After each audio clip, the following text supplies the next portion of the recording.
Welcome to Cheater Confessions. Let's get started with today's story. It was 2 a.m. when my phone buzzed once on the nightstand. One message from Tiffany. Phone died. On my way. I stared at the screen, waiting for another text that never came. I got up, walked to the kitchen, and opened the tablet she used for work. Her smartwatch was still paired to it. She'd never disabled the location sharing. I opened Find Device.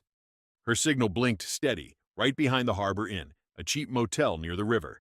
The map pulsed blue in the dark, the dot not moving. I didn't write a word. I just took a screenshot of the map and sent it to her. No caption, no question mark. Then I turned the phone face down and waited.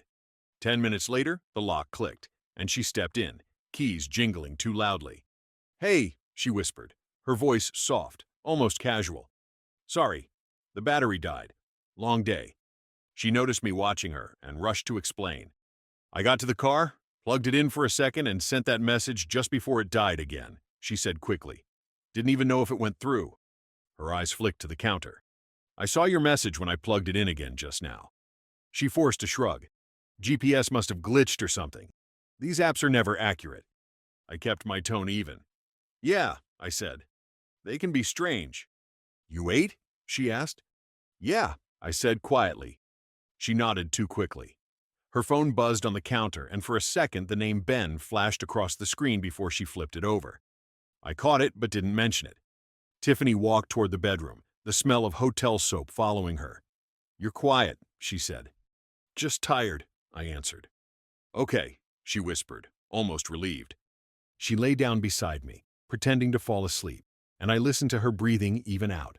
But I didn't close my eyes. I kept seeing that blue dot behind the Harbor Inn, frozen in place. That's when I knew whatever died that night wasn't her phone. Morning light crept through the blinds. Tiffany was already dressed, hair tied back, pouring coffee like nothing had happened. "Early start?" I asked, sitting down at the table. "Big client meeting," she said, eyes fixed on her cup. "We were prepping late. That's why I got held up."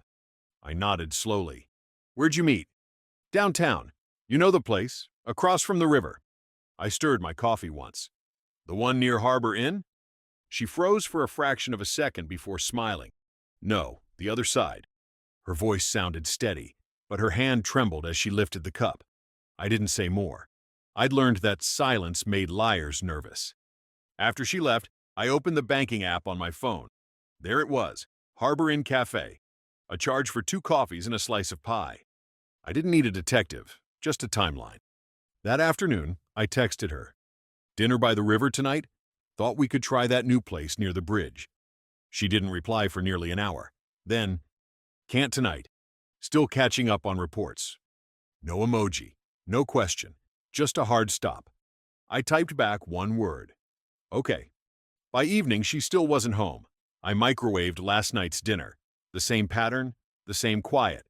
When her headlights finally hit the driveway, I was at the window. She walked in, smiling too widely. "Sorry, lost track of time." "Yeah," I said. "That happens." She poured wine like she was buying peace. I didn't stop her. I just looked at the phone she'd left on the counter, screen down. The same way I'd done the night before. The only difference was I already knew what it was hiding. 2 days later, I stopped by Tiffany's office. She'd forgotten her laptop charger, or at least that's what I told myself. The front desk called up, and while I waited, Camille, one of her coworkers, spotted me near the elevators. "Hey, Brad," she said. "You here to pick up Tiffany?" "Just dropping something off," I said. "She's buried in meetings?" Camille laughed. "Always. I think she and Ben practically live in meeting rooms. Last night, they said they were taking the client notes to review somewhere quieter. What did she call it? Oh, the Harbor something." I kept my expression still. "Harbor Inn?" "Yeah," Camille said, smiling. She joked that the Wi-Fi there is better than at the office. I nodded slowly. "Yeah, she's been saying that a lot lately." Camille waved and walked off.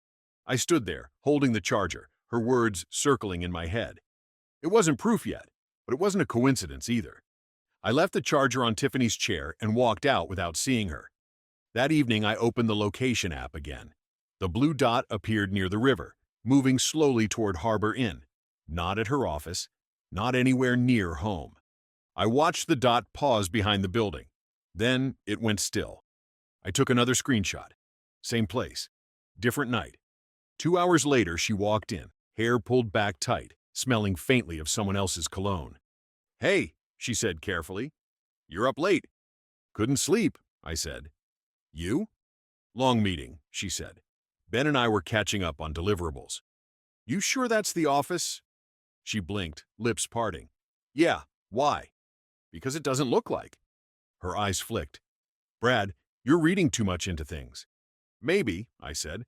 "Or I'm just reading what's there." She crossed her arms, defensive now. "It's work. That's all." I nodded once. The silence that followed said more than she ever could. The next evening I drove to the Harbor Inn. The parking lot was mostly empty. I walked straight to the front desk. The clerk barely looked up. "Checking in?" "No," I said evenly. "I'm looking for my wife, Tiffany Morgan." He glanced at his screen, then hesitated. "Room 109. She's with someone. Should I—" "I'll handle it." The hallway smelled like stale air. I knocked once. When the door opened, Ben stood there, shirt half-buttoned, expression caught between guilt and fear. Behind him, Tiffany froze. She was fully dressed, sitting on the edge of the bed, hands clenched tight. "Brad," she whispered, "what are you doing here?" "Following a map," I said. "You left breadcrumbs." Ben tried to speak. "Look, man." "Don't," I cut in. "You'll only make it worse." He stepped back, glancing at Tiffany. "Maybe I should—" "Yeah," I said. "You should." He grabbed his jacket and slipped past me without another word. The door shut softly behind him. Tiffany stood, tears already forming. "It's not what it looks like." I pulled my phone out, hit record. "Let's not waste lies," I said calmly. "How long?" She shook her head. "It wasn't supposed to happen. We just talked. It got messy," I finished for her. She covered her face. "Brad, I'm so sorry." I kept my tone level. "I don't need sorry. I need truth. When did it start?" She swallowed hard. "A month ago." "Thank you," I said, ending the recording. "Are you going to tell anyone?" she asked, voice trembling. "No," I said. "I'm going to remember this moment exactly as it is." Then I left. For the first time, I realized I wasn't angry, just done. When I got back, the house felt different. Quiet, heavy, stripped of warmth. I started packing her things, shirts first, then the framed photo from our trip to the coast. By the time Tiffany's car pulled into the driveway, 3 boxes sat by the door. She walked in slowly, eyes already red. "Brad, please," she said. "Don't do this." "It's already done," I said. "Clothes, laptop, charger, everything you left here." She shook her head, tears breaking loose. "It was a mistake. I don't even know why I—" "Sure you do," I interrupted. "You wanted something different. You found it." "It meant nothing," she said, voice cracking. "Then why does it sound like it destroyed everything?" She dropped onto the couch, sobbing. "I ruined my job, my marriage, everything." I stayed standing, arms crossed. "You ruined trust. That's worse." She looked up, mascara streaked. "Please, can't we fix it?" "No," I said. "You don't fix something by pretending it didn't break." She buried her face in her hands. "I don't have anywhere to go." "Your sister's place," I said. "She'll take you in. I already called her." Her eyes widened. "You called my sister?" "Someone had to make sure you wouldn't come back here." She stood, shaking, voice small. "You really hate me, don't you?" I met her eyes. "No. Hate's still a kind of attachment. I'm just done feeling anything." She grabbed one of the boxes and carried it out. I sat at the table after she left. For the first time in months, the silence felt clean. A week passed without a sound from Tiffany. No calls, no messages. The house settled into a strange rhythm. Quiet mornings, still nights. I went to work, came home, and cooked for one. Then one morning a courier knocked. "Delivery for Brad," he said, handing me a small envelope. The handwriting on it was hers, sharp, looping, familiar. I didn't open it right away. It sat on the counter all day like a ghost that refused to leave. That night, I finally unfolded the letter. The first line read, "I don't expect you to forgive me." Her words came shaky, some smudged with tears.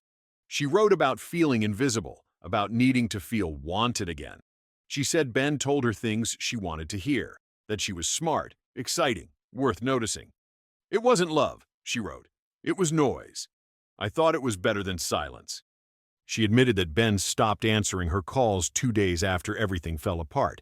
HR found out. He lost his position. Then she did. She said she was staying with her sister, but could barely eat or sleep.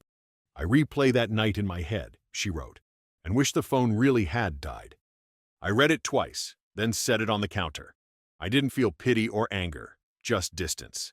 The words were heavy, but they didn't land anywhere inside me.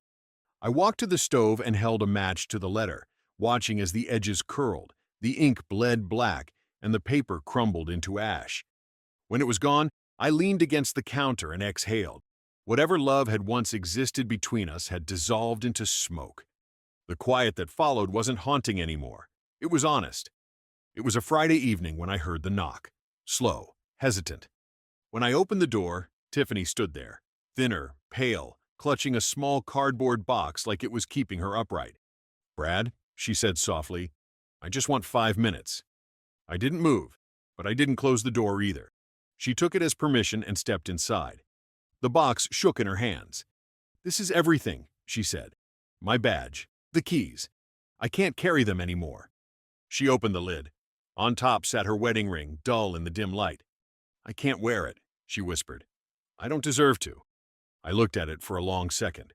"Then keep it," I said. "It belongs to the woman who broke it." Her chin trembled. "I know I hurt you." "You hurt yourself more," I said quietly. She looked around the room like she was searching for something familiar that wasn't there anymore. "I've been trying to sleep, but every time I close my eyes, I see your face that night. You didn't yell. You didn't even ask why. That was the moment you lost me," I said. "Not the night at the motel. The night I stopped needing an answer." Tiffany wiped her eyes, shaking. "I lost myself, Brad. I don't even know who I am anymore." "Then you've got work to do," I said. She nodded slowly. "Can you forgive me?" I thought about it, really thought, then said, "Forgiveness isn't a restart button. It's what you give when you've already moved on. I'm not there yet." She stared down, defeated. "So that's it?" "That's peace," I said. Tiffany turned to leave, pausing at the door. "You're calm," she whispered. "Colder than I imagined." I shook my head. "No, calm isn't cold. It's done." When she walked out, I didn't follow. A week later, the divorce papers came through. No lawyers fighting, no screaming, no last-minute apologies. Just 2 signatures on a page. I read her name one last time before signing mine, then mailed the envelope. No ceremony, no closure talk, just paperwork that made the silence official. The house grew into its own silence, soft, steady, almost kind. I started waking up before dawn, brewing 1 cup of coffee. The mornings no longer felt empty, just accurate.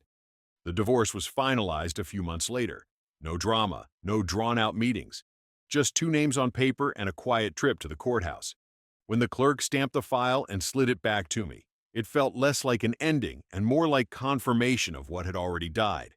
One evening, after work, I noticed an email sitting at the top of my inbox. The subject line read, "No reply needed." I almost deleted it without opening it, but curiosity still had a small pulse left in me. It was from Tiffany. "Brad," it began, "I'm leaving the city. I got a small job in another town. I'm trying to fix what's left of me. I don't expect you to care, but I wanted to thank you for being calm when I didn't deserve calm. I'll never forget you. I know I'd lost everything that mattered." No signature. No goodbye. I closed the email and hit delete. It didn't feel cruel. It just felt done. That night, I sat at the same table where she used to talk loud about her day. I poured myself a drink, leaned back, and looked at the clock. 2 a.m. again. Exactly 6 months since the night she texted, "Phone died." I remembered that blue dot on the map, frozen behind the motel. The screenshot I'd sent her without words. The silence that followed. Only now, the quiet wasn't heavy anymore. It was freedom. I turned off my phone, set it face down. For once, there were no notifications, no questions, no ghosts left to chase. I took a slow breath and whispered, "It's over." Then I smiled, small, steady, and let the silence stay. Thank you for watching.